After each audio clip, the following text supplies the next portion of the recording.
हाँ जी, तो hello everyone, कैसे हो आप सब लोग। आप देख रहे हो डे 18 का session number 1 only on the champion eagle. और आज के इस सेशन में हम कंटिन्यू करने वाले हैं बायोलॉजी। अपना टॉपिक चल रहा था पॉलिनेशन, तो आज हम उसे ही कंप्लीट करेंगे और साथ ही साथ एजेंट्स ऑफ पॉलिनेशन पढ़ेंगे, ठीक है। सो सबसे पहले हमने कल पढ़ा था ऑटोगेमी। क्या पढ़ा था? ऑटोगेमी। हमने पढ़ा था कि पॉलिनेशन को दो बेसिस से क्लासिफाई कर सकते हैं। किससे? दो बेसिस से।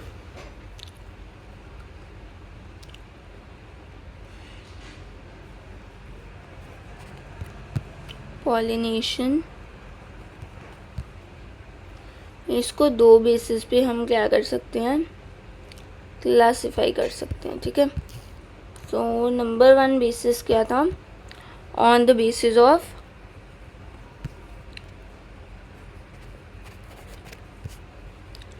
Source of pollen,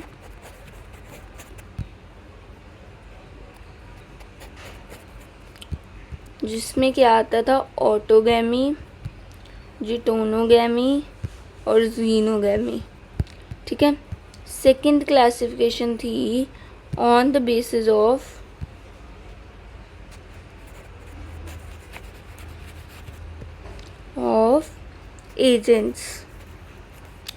agents of pollination, या फिर आप सीधा लिख लो पॉलिनेटर्स, ठीक है। तो ये आगे दो टाइप्स में डिवाइडेड है, सब डिवीजन है इसकी, एबायोटिक एंड बायोटिक। एबायोटिक में आगे आ जाता है विंड और वाटर। इनके जो नेम्स है साइंटिफिकली है ना, वो मैं आपको अभी बताऊंगी। बायोटिक में मोस्टली क्या होते हैं? एनिमल्स होते हैं, और एनिमल्स में भी मोस्टली इंसेक्ट्स होते हैं, और हमने यहाँ पे सिर्फ इंसेक्ट्स की ही बात करनी है, ठीक है। यहाँ तक हमें बात क्लियर हो गई। अब देखो, जो ये ऑटोगैमी थी, ठीक है, इस ऑटोगैमी में क्या होता था? सेम फ्लावर से पोलन आता था और स्टिग्मा पे बैठ जाता था सेम फ्लावर के, और वहाँ पे क्या होती थी फिर? Self pollination. इससे ये क्या है? कंप्लीट सेल्फ पॉलिनेशन है। इसे क्या कह सकते हैं? कंप्लीट कहना नहीं, इससे ही होगा, सीधा लिख लो सेल्फ पॉलिनेशन है ये, ट्रू सेल्फ पॉलिनेशन है ये, ट्रू सेल्फ पॉलिनेशन है। देन इसमें क्या है? अपना एंथर और stigma should lie in proximity.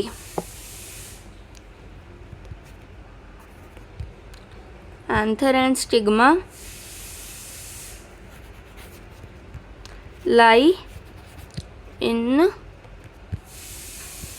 Proximity. इसके बाद एक पॉइंट हमने किया था कि जो पोलन रिलीज का टाइम है,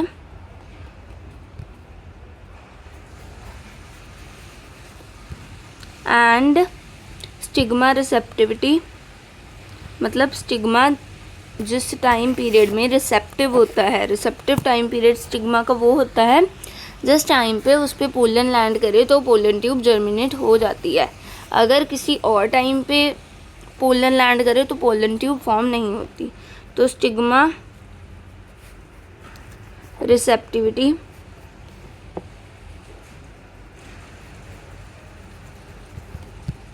मस्ट बी इन सिंक्रनी, ठीक है। सेम टाइम पे दोनों होंगे, इसलिए तो ऑटोगैमी होगी। अगर डिफरेंट टाइम पे पोलन रिलीज होगा और डिफरेंट टाइम पे स्टिग्मा रिसेप्टिव होगा तो क्या होगा? कोई और फ्लावर से पोलन स्टिग्मा को पहले ही क्या कर लेगा? फर्टिलाइज कर लेगा एग को, और अपने जो इस फ्लावर के पोलन्स हैं फिर वो दूसरे फ्लावर के पास जाएंगे। तो स्टिग्मा रिसेप्टिविटी और pollen release must be in synchrony. यहाँ तक बात हमें क्लियर होगी। एक हमने पॉइंट किया था कि इन नॉर्मल फ्लावर्स जिनमें क्या है? एक्सपोज्ड एंथर और स्टिग्मा होता है, पूरा फ्लावर ओपन होता है। इन नॉर्मल या ओपन फ्लावर्स क्या होता है, कंप्लीट ऑटोगैमी रेयर होती है। कंप्लीट ऑटोगैमी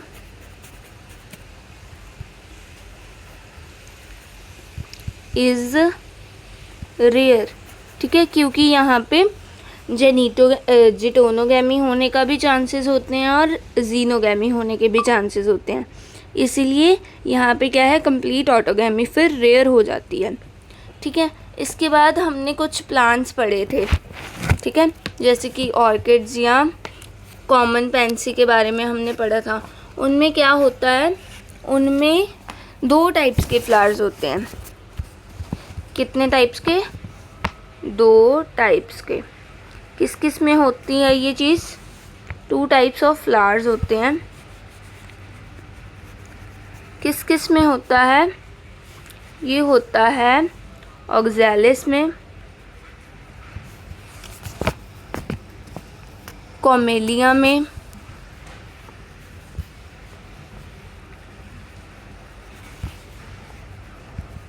या फिर वायोला में, जिसे हम कॉमन पेंसी भी कहते हैं। इनमें होता है, तो इनमें 2 टाइप ऑफ फ्लावर्स होते हैं। एक तो होते हैं चैस्मोगैमस।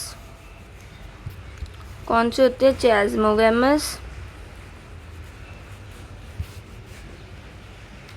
जो नॉर्मली फ्लावर्स ओपन होते हैं, एंथेरोस्टिग्मा एक्सपोज्ड होता है। इनमें भी कंप्लीट ऑटोगैमी फिर कैसे हो जाएगी, रेयर हो जाएगी, क्योंकि ये सेम एज नॉर्मल फ्लावर्स है, ठीक है। लेकिन अब दूसरे टाइप ऑफ जो फ्लावर्स होते हैं उन्हें हम क्या कहते हैं, उन्हें हम कहते हैं क्लिस्टोगैमी।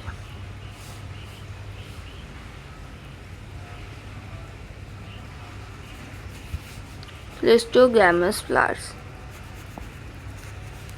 ठीक है। इनमें क्या है, फ्लावर बड ओपन नहीं होता,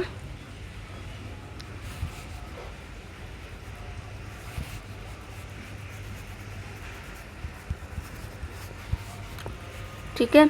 एंड जब फ्लावर बड ओपन ही नहीं होगा तो यहाँ पे क्या है, हमेशा ही क्या होगी, ऑटोगैमी। तो यहाँ पे क्या होती है, कंप्लीट ऑटोगैमी होती है।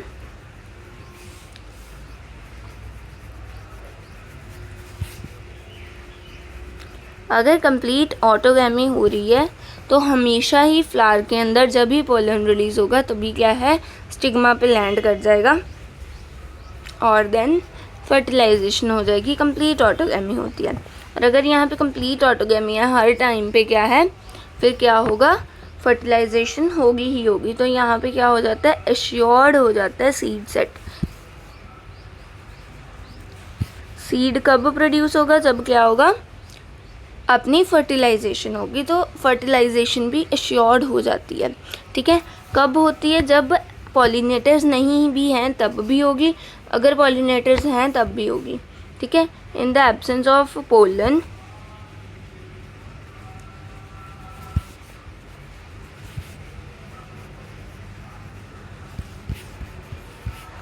there is no effect on fertilization.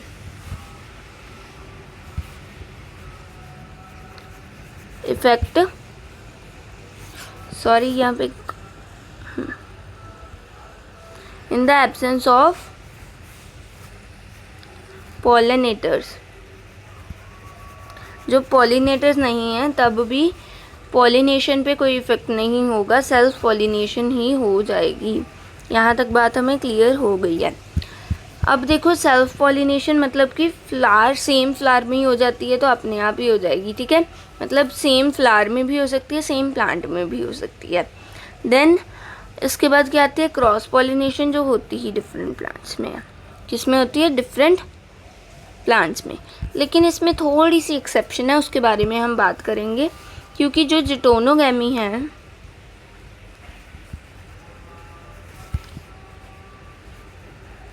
वो, उसमें क्या है, सेम प्लांट होता है, लेकिन फ्लावर क्या होता है,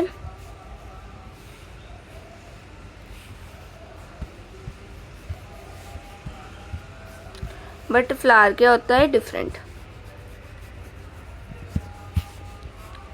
तो पूरे प्लांट में जो जीन्स होते हैं सेम ही होते हैं, तो इसीलिए जेनेटिकली डिफरेंट तो नहीं आएगा अपने पास। जो भी प्रोजेनी बनेगी है ना, जो नया सीड बनेगा जिससे फिर नया प्लांट बनेगा, वो क्या है, नॉट जेनेटिकली डिफरेंट, वो जेनेटिकली डिफरेंट नहीं होगा।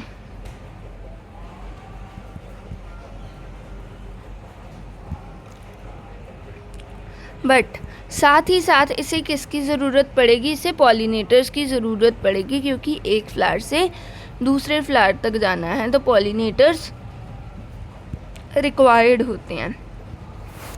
ठीक है, और अगर पॉलिनेटर्स रिक्वायर्ड हैं तो इसे हम क्या कहते हैं कि ये फंक्शनली क्या है, ये फंक्शनली वर्ड को याद रखना है, ये आपको ट्रैप कर सकता है। ठीक है, फंक्शनली क्या है, क्रॉस पॉलिनेशन है,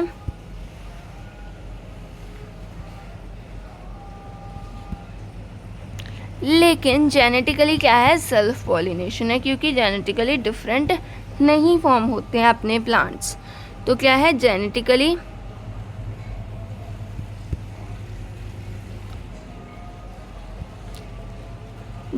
क्या है, सेल्फ पॉलिनेशन है, क्योंकि सेम प्लांट के अंदर ही पॉलिनेशन हुई है, सेम प्लांट के डिफरेंट फ्लावर में।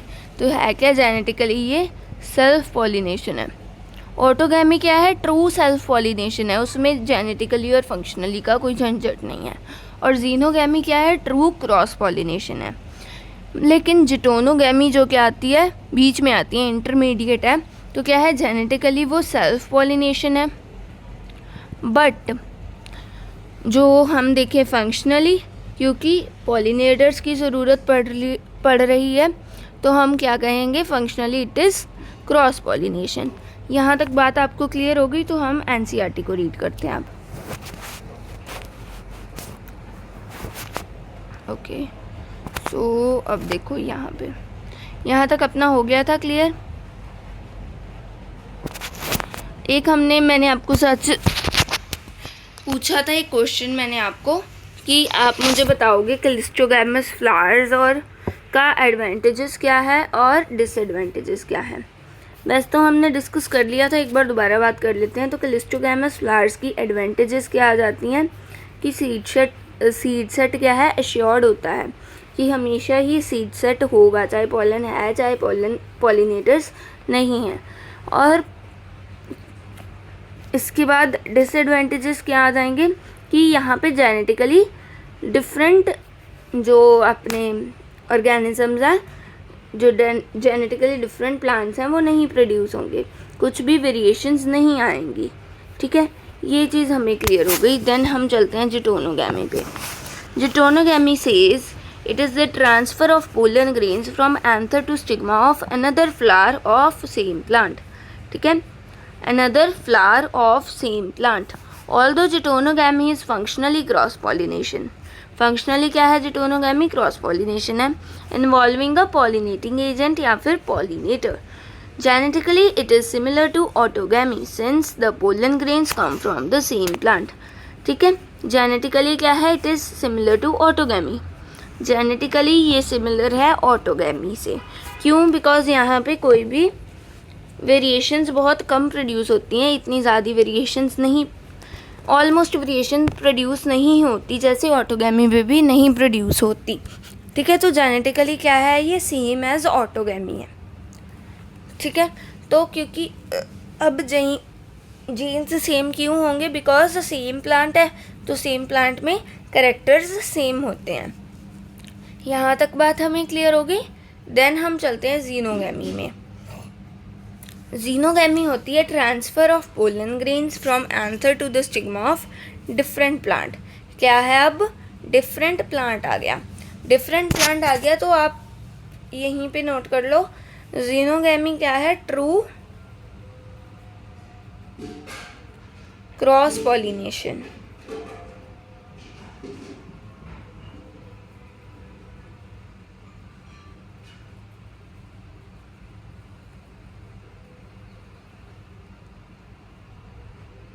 ठीक है, इसके बाद देखो This is the only type of pollination which during pollination brings genetically different type of pollen grains to the stigma.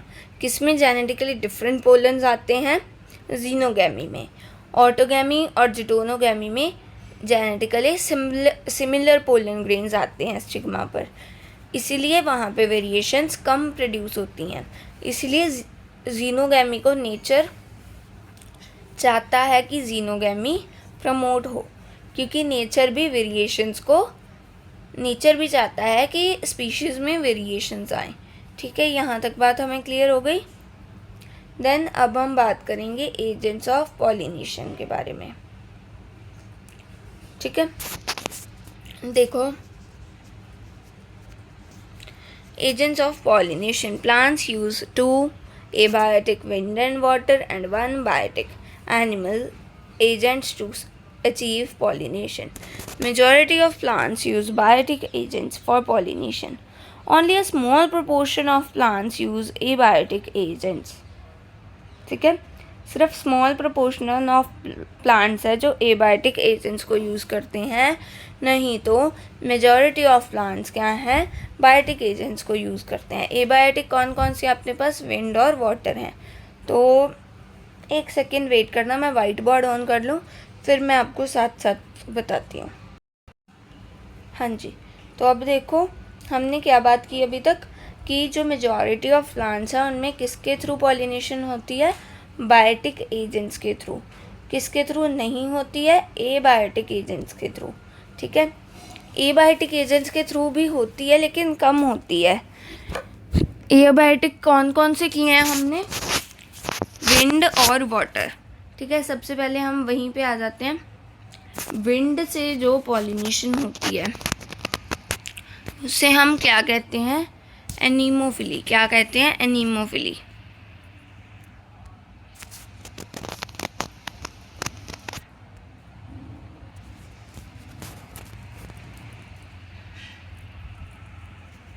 इसके बाद सेकंड पे है जो वाटर से होती है, उसे हम कहते हैं हाइड्रोफिली. क्या कहेंगे? हाइड्रोफिली. इसके बाद अपने पास बायोटिक में आ गई है इंसेक्ट्स. बायोटिक में हमें एनिमल्स का बताया गया है. ठीक है, लेकिन एनिमल्स में भी मोस्टली कौन से बायोटिक एजेंट्स हैं जो सबसे ज़्यादा पॉलिनेशन करवाते हैं? वो है इंसेक्ट्स. तो इंसेक्ट्स जो पॉलिनेशन कराते हैं उसे हम क्या कहते हैं? उसे हम कहते हैं एंटोमोफिली. क्या कहते हैं? एंटोमोफिली.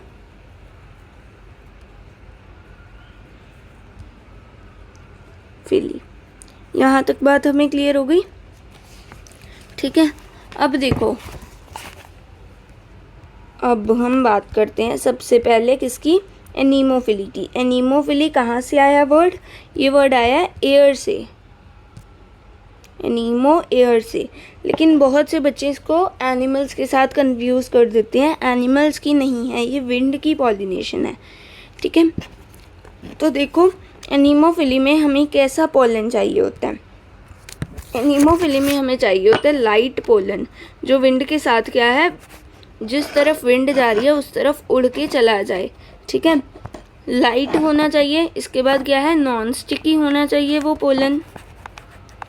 जो जैसे इंसेक्ट्स के लिए जो पोलन चाहिए होता है वो स्टिकी चाहिए होता है, लेकिन यहाँ पे क्या चाहिए? नॉन स्टिकी पोलन चाहिए.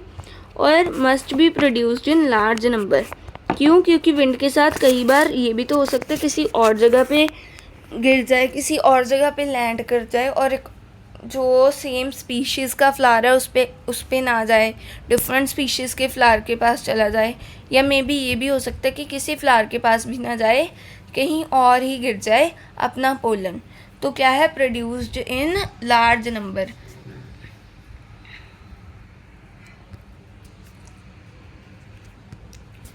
Large number. ठीक है, इसके बाद हमने बात की थी किसकी? हाइड्रोफिली की. हाइड्रोफिली बहुत ज़्यादा रेयर है. होती किस में है, सिर्फ मोस्टली एक्वाटिक प्लांट्स में ही होती है, ठीक है। रेयर है, इतनी रेयर है कि सिर्फ 30 जेनेरा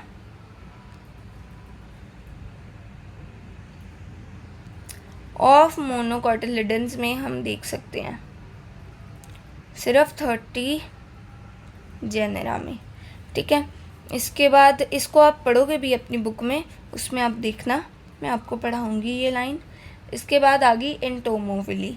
इसके लिए हमें किस तरीके का चाहिए, स्टिकी चाहिए। किस तरीके का चाहिए, स्टिकी पोलन चाहिए, ताकि वो इंसेक्ट की बॉडी के साथ स्टिक कर जाए, ठीक है। और ये क्या है, एंटोमोफिली क्या है, एक most dominant type of pollination है,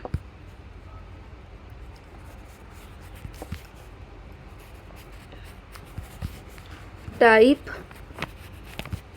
ऑफ पॉलिनेशन। अगर ये most dominant type of pollination है तो मोस्ट डोमिनेंट पॉलिनेटर कौन सा होगा, मोस्ट डोमिनेंट पॉलिनेटर होगा इंसेक्ट। क्या होगा, इंसेक्ट। यहाँ तक बात हमें क्लियर हो गई।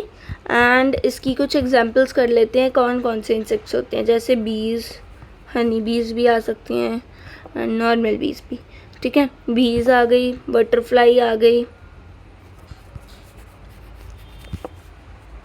मॉथ आ गया, वॉस्प आ गया, या फिर बीटल्स हो सकते हैं। यहाँ तक बात हमें क्लियर होगी। तो एक बार हम एनसीईआरटी रीड कर लेते हैं। हाँ जी, तो अब देखो, majority of plants use biotic agents for pollination, only a small proportion of plants use abiotic agents. Pollen grains coming in contact with the stigma is a chance factor in both wind and water pollination, ठीक है। जो abiotic type of pollination है वो कम क्यों होती है, क्योंकि उसमें विंड और वाटर हैं, दो एबायोटिक एजेंट्स हैं। कौन कौन से हैं, विंड और वाटर। और इनसे क्या होता है, कुछ चांस बनता है कि शायद हो जाए पॉलिनेशन, शायद ना होए, ठीक है। ये नहीं है कि हमेशा ही पॉलिनेशन करवाएंगे, क्योंकि वाटर करंट और विंड करंट क्या है, किसी और डायरेक्शन में भी जा सकता है जिस तरफ हमें फ्लावर्स ना मिलें सेम स्पीशीज़ के। तो इसीलिए pollen grains coming in contact with the stigma is a chance factor in both water and wind pollination.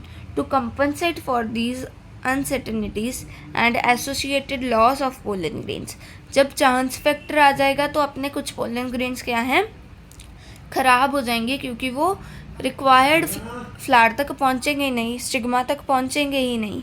तो यहाँ पे जो अनसर्टेनिटीज़ हैं, और इससे क्या होगा, पोलन ग्रेन का लॉस होगा।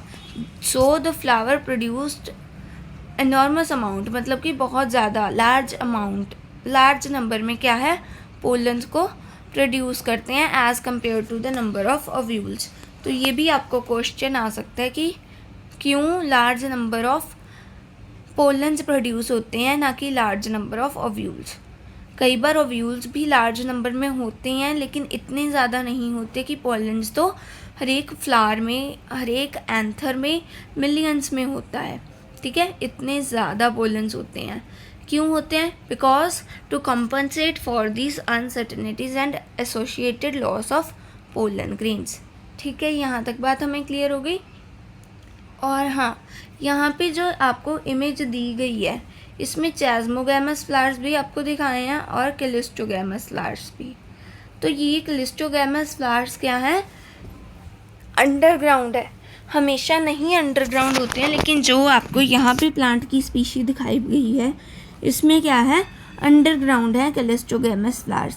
लेकिन चैस्मोगैमस फ्लावर्स हमेशा ही एरियल होते हैं, चैस्मोगैमस फ्लावर्स हमेशा एरियल होते हैं, लेकिन जो क्लिस्टोगैमस फ्लावर्स हैं वो एरियल भी हो सकते हैं और अंडरग्राउंड भी हो सकते हैं, ठीक है। यहाँ पे कैसे हैं, अंडरग्राउंड है, या बिल्कुल ग्राउंड के बेस पे लाई करते हैं, ठीक है। देन अपने पास ये आ गया, pollination by wind is more common amongst abiotic pollinations, ठीक है। वाटर वाली मैंने आपको बताया था रेयरेस्ट ऑफ द रेयर है। बायोटिक और एबायोटिक में कौन सी रेयर है? एबायोटिक। बायोटिक वाली ज़्यादा अच्छी है पॉलिनेशन, ठीक है। लेकिन wind pollination is most common among abiotic pollinators, क्योंकि water pollination is very rare, ठीक है। Then wind pollination also requires that pollen grains are light and non-sticky so that they can be transported in the wind currents. They often possess well exposed stamens. जो stamens होते हैं वो क्या होते हैं? well exposed होते हैं। किस तरीके के होते हैं? well exposed, ताकि उनमें से जब एंथर से पोलन रिलीज हो तो क्या है, वो साथ ही साथ विंड के साथ डिस्पर्स हो जाए, ठीक है। so that the pollens are easily dispersed into wind currents. तो ये भी आपको क्वेश्चन पूछ सकते हैं कि वेल एक्सपोज्ड स्टेमेंस क्यों चाहिए होते हैं विंड पॉलिनेशन में? so that pollens can easily be dispersed with the wind currents and often large feathery stigma to easily trap airborne pollen grains. ठीक है, स्टिग्मा कैसा होना चाहिए? लार्ज होना चाहिए और फेदरी होना चाहिए।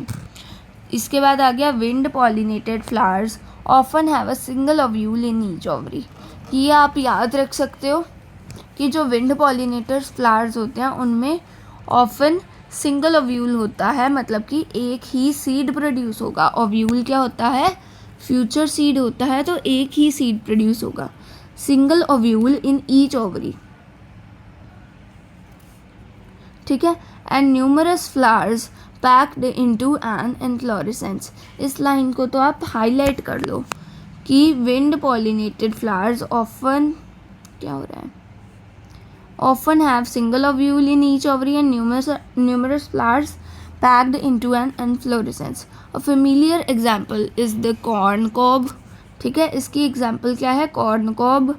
और साथ ही साथ ग्रास में भी क्या होती है? विंड पॉलिनेशन ही होती है, ठीक है। इसके बाद देखो the ears in the corn cob, जो हम ईयर्स देखते हैं वो क्या होते हैं? स्टिग्मा और स्टाइल होते हैं। पहले वाली पुरानी बुक में ईयर्स की जगह पे लिखा हुआ था टार्सल्स। क्या लिखा हुआ था?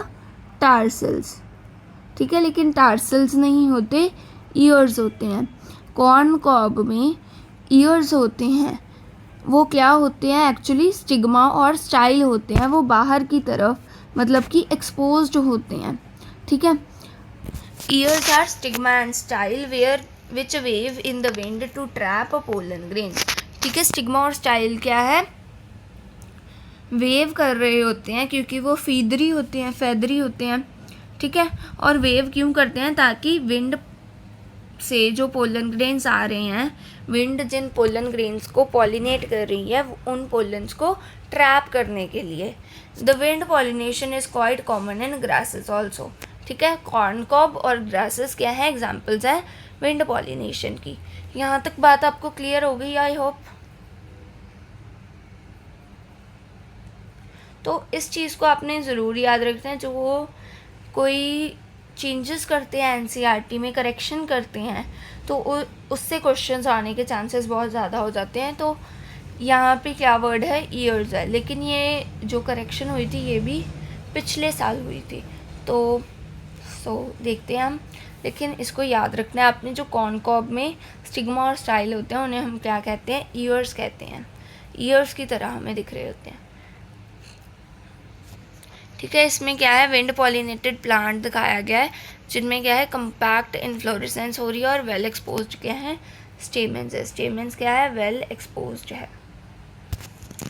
यहाँ तक बात हमें क्लियर होगी। इसके बाद आ गया pollination by water is quite rare in flowering plants, ठीक है। क्वाइट रेयर होती है and limited to about 30 genera. और 30 जेनेरा में मोस्टली क्या होते हैं? मोनोकॉट्स ही होते हैं। क्या होते हैं? Monocots. As against this, you would recall that water is a regular mode of transport for the male gametes among the lower plant groups, such as algae, bryophytes and pteridophytes. It is believed, ठीक है। तो सबसे पहले हमें क्या कह रहे हैं? यहाँ पे तो कह रहे हैं कि वाटर से जो पॉलिनेशन होती है फ्लावरिंग प्लांट्स में, मतलब कि एंजियोस्पर्म्स में, वो क्या है, एक रेयर टाइप ऑफ पॉलिनेशन है। सिर्फ 30 जेनरा होते हैं एंजियोस्पर्म्स में के जिनमें क्या है वाटर से पॉलिनेशन होती है, और वो भी मोस्टली क्या होते हैं, मोनोकॉट्स होते हैं। डाइकॉट्स बहुत कम होते हैं, 1 या 2 होते हैं, ठीक है। As against this you would recall that water is a regular mode of transport। किसमें, जब लोअर प्लांट ग्रुप्स की बात कर रहे थे हम प्लांट किंगडम वाले चैप्टर में, एल्गे, ब्रायोफाइट्स और टेरिडोफाइट्स में, वहाँ पे क्या है, मेल गमीट्स के लिए क्या मोड ऑफ ट्रांसपोर्ट था, वाटर ही था एक मोड ऑफ ट्रांसपोर्ट रेगुलर। इसीलिए तो हम ब्रायोफाइट्स को amphibians of the plant kingdom कहते थे, क्योंकि वो रहते कहाँ पे थे, लैंड पे, but they required water for pollination, क्योंकि मेल गमीट्स को कैरी करते थे वाटर के थ्रू। लेकिन यहाँ पे एंजियोस्पर्म्स में वाटर पॉलिनेशन रेयर है, ठीक है। ये दोनों कंट्रास्टिंग बातें हो गई हैं प्लांट किंगडम की। It is believed particularly for some bryophytes and pteridophytes that their distribution is limited because of the need of water for the transport of male gametes and fertilization। इस line को आप याद रख लेना। Then अपने पास आ गया some examples of water pollinated plants are Vallisneria and Hydrilla, which grow in fresh water, and several marine sea grasses such as Zostera। तो ये अपनी एग्जाम्पल्स है वाटर पॉलिनेटेड प्लांट्स की, क्या है, वेलिस्नेरिया एंड हाइड्रिला, जो क्या है फ्रेश वाटर में ग्रो करते हैं, और जो सी ग्रासेस जैसे कि मरीन वाटर में ग्रो करते हैं वो क्या है, Zostera. Not all aquatic plants use water for pollination. ये एक अच्छी लाइन है स्टेटमेंट बेस्ड क्वेश्चन के लिए। Not all aquatic plants use water for pollination। In majority of aquatic plants such as water hyacinth or water lily, the flowers emerge above the water level। जैसे आपने देखा होगा water lily क्या है, पानी से बाहर आया होता है उसका फ्लावर। लोटस भी तो एक्वाटिक फ्लावर है, लेकिन वो भी क्या होता है, उसका जो फ्लावर है वो वाटर के लेवल के ऊपर होता है। तो ये जनरली क्या है, इंसेक्ट्स और विंड के थ्रू ही क्या है, पॉलिनेट होते हैं। सभी एक्वेटिक प्लांट्स वाटर पॉलिनेशन नहीं यूज़ करते, इंसेक्ट्स और विंड भी हेल्पफुल होते हैं। In Vallisneria the female flower reach the surface of water by the long stalk, and the male flowers और the pollen grains are release on the surface of water. ठीक है, तो ये किसकी एग्जाम्पल हो गई है, वेलिस्नेरिया में वाटर पॉलिनेशन की। ठीक है, क्योंकि जो मेल गमीट्स पोलन्स हैं वो कहाँ पे रिलीज़ होते हैं, वाटर के सरफेस पे। They are carried passively by water currents. किस तरीके से लेके जाते हैं, पैसिवली। ठीक है, some of them eventually reach the female flowers and the stigma. ठीक है, in another group of water pollinated plants such as sea grasses, female flowers remain submerged in the water and the pollen grains are released inside the water. ठीक है, हमने water pollination में क्या क्या बात की है, अब देखो एक सेकेंड। हाँ जी, तो किस किस चीज़ की बात की है हमने, ये चीज़ देखो आप। हमने बात की कि वाटर पॉलिनेशन में जो सभी एक्वेटिक प्लांट्स हैं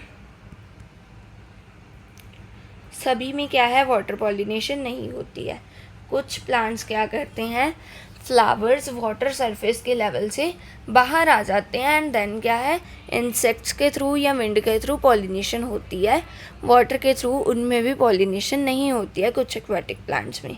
ठीक है, देन हमने बात की कि जैसे वेलिस्नेरिया में क्या है, अपना जो फीमेल फ्लावर है वो वाटर के लेवल से बाहर आ जाता है। जैसे ये वाटर है तो फ्लावर कुछ यहाँ पे आ जाएगा अपने पास। ठीक है, और मेल गमीट्स या पोलन्स को क्या है, यहाँ पे रिलीज़ कर देते हैं वाटर में, और फिर वाटर करंट के थ्रू जिस तरफ वाटर जा रहा है उस तरफ क्या है, अपने पोलन ग्रेन्स मूव करते हैं, एंड हैंड्स क्या है, फ्लावर के पास, फीमेल फ्लावर के पास पहुँच जाते हैं और फर्टिलाइजेशन हो जाती है। लेकिन कुछ में क्या होता है कि जो फीमेल फ्लावर्स हैं वो वाटर, ये देखो ये वाटर है अपना, वाटर लेवल यहाँ पे फ्लावर, जो फीमेल फ्लावर है वो यहाँ पे है, कहाँ पे आ गया है, यहाँ पे, और वाटर का सरफेस यहाँ पे है। तो यहाँ पे भी क्या है, वाटर के थ्रू ही कैरी होते हैं पोलन्स या फिर मेल गेमीट्स, ठीक है। Pollen grains in many such species are long, ribbon-like, and as they are carried passively inside the water. तो जब वाटर पॉलिनेशन होती है तो किस तरीके के होते हैं, अपने पोलन्स लॉन्ग होते हैं, रिबन लाइक होते हैं और carried passively inside the water. Some of them reach the stigma and achieve pollination. In most of the water pollinated species, pollen grains are protected from wetting by a mucilaginous covering. ठीक है, तो क्योंकि हमने pollen grains को wait होने से, गीला होने से बचाना है, तो उन पे एक कवरिंग होती है जिसे हम क्या कहते हैं, म्यूसिलेजिनियस कवरिंग, म्यूसिलेजिनियस कवरिंग। ठीक है, यहाँ तक बात हमें क्या हो गई है, क्लियर हो गई है। ओके, सो इसके बाद अब अपनी क्या आ गई है, इंसेक्ट के थ्रू पॉलिनेशंस आ गई हैं, एनिमल्स के थ्रू, इंसेक्ट के थ्रू।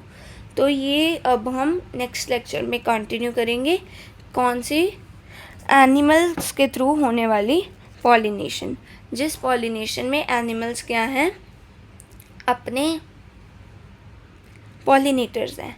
और यहाँ पे क्वेश्चन दिया गया है, फिर से देखो क्या क्वेश्चन है, both wind and water pollinated flowers are not very colourful and do not produce nectar, what could be the reason for this. तो ये आपने मुझे बताना है और इसको हम कल के लेक्चर में डिस्कस करेंगे। So thank you for watching the video, don't forget to like, share and subscribe. अगर आपको सारा कुछ ईजिली समझ आया तो कमेंट में ज़रूर बताना, अगर कोई डाउट है तो वो भी आप पूछ सकते हो कमेंट्स में। I will make sure that I answer all your doubts. And then अगर आपको कोई प्रॉब्लम लगी या आप इम्प्रूवमेंट कमेंट्स डाल सकते हो, जिसके थ्रू हम इम्प्रूव कर सकते हैं अपनी वीडियोस को। Thank you and bye bye.